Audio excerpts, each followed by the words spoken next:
vez dele ser o personagem principal agora. Agora não era o seu pai Abraão, agora era ele. E a Bíblia diz que nos dias dele veio uma fome como nos dias de quem? Do seu pai. Irmãos, teve crise no dia do meu avô, teve crise no dia do meu pai e teve crise nos meus dias. Mas a diferença é que meu avô não tinha Deus, não tinha aliança com Deus, nem meu pai, mas eu tenho aliança com Deus. Isso é uma diferença. O pessoal falou em crise durante toda a minha vida. Vou fazer 53. Mas eu vi falar de crise e vivi crises. Antes de ter Deus, muitas crises. Depois com Deus, algumas crises de todas as formas e maneiras. Mas Deus sempre ali equilibrando e dando vitória para a gente. Agora, a crise sem Deus, a crise lá no mundo, a crise onde não há esperança é terrível. E eu também já vivi isso. Isso é horrível. Então, crise sempre existiu. Dificuldade sempre existiu. Fome sempre existiu. Há gente que nunca experimentou o que é fome. Outros experimentaram. Eu tive o privilégio de experimentar. Então, são coisas que a gente já sabe como é que é. Não é vontade de comer, é fome mesmo. É não ter o que comer. É não ter o que comer e não ter o que comer e continuar não tendo o que comer. E sem esperança de ter o que comer. Então isso é terrível, quando você não tem essa expectativa. Quem nunca viveu isso, que nunca viva. Porque isso é terrível.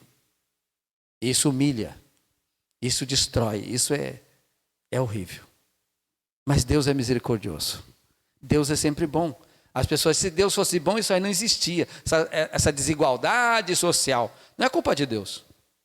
É culpa do ser humano. Uns se entregam à bebida, outros às drogas, né? Uns não querem trabalhar, outros trabalham e conquistam. É o mundo é assim. Muitos têm muito no mundo, e não é culpa deles ter muito. Muitos herdaram muito, muitos trabalham muito, muitos são muito inteligentes e adquirem muitas riquezas, mas isso não salva eles. Isso não salva ninguém, mas isso é assim que o mundo enxerga, é assim que o mundo veja, é assim que o mundo vê. Nós temos que ver diferente. Nós não importa o quanto você tem, o que você não tem. Importa que você é salvo. Importa que Deus é primeiro na sua vida.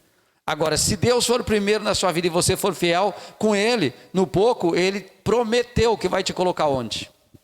No muito. Foi o que Ele fez com Abraão. Agora, nos dias de Isaac, veio a crise de novo. Como esses tempos aí que não chovia, aí, um tempão sem chover, ainda está com poucas águas, na nossa região aqui. E quantos lá no Nordeste que vivem assim? E no Rio Grande do Sul já tem vivido assim há alguns anos. Algumas pessoas já têm passado por isso. Muitas pessoas têm derretido a sua riqueza. A riqueza dele já bateu asa e foi para outro lugar. E o que restou para ele é uma dívida bem grande. Agora, eu e você, nós temos Deus. Ele é a garantia. Não importa onde a gente esteja, Ele vai estar conosco por onde quer que nós andar. Ele é o dono. Ele manda a chuva onde Ele quer. Se Ele quer que chova na sua horta, é na sua horta que vai chover. Diga glória a Deus. E lá do lado não vai chover. Se Ele não quer, porque Ele abre a torneira, é Ele.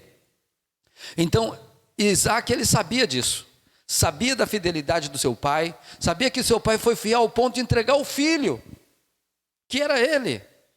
E ele sabia, eu sou fiel também porque eu sou filho da promessa. E eu mesmo quis me entregar, e eu me entrego.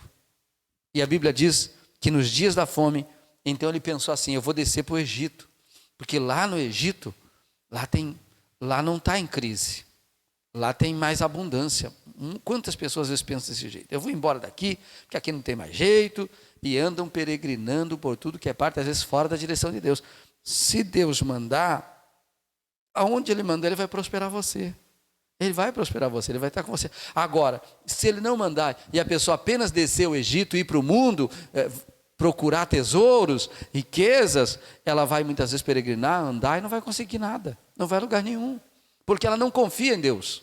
E ela tem que entender que Deus, aonde você está, Ele vai te abençoar, Ele vai te prosperar, Ele vai abrir poço no deserto, Ele vai tirar água da rocha. Está lá na Bíblia, Ele tirava água da rocha, Ele fazia caminho no deserto, caminho no meio do mar, Ele fazia o pão cair do céu. Quer dizer, tudo isso aí é escrito para quê?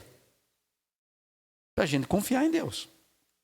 E para a gente não sair desesperado. Eu vou correr para cá, eu vou correr para lá. Não, você tem que correr para Deus.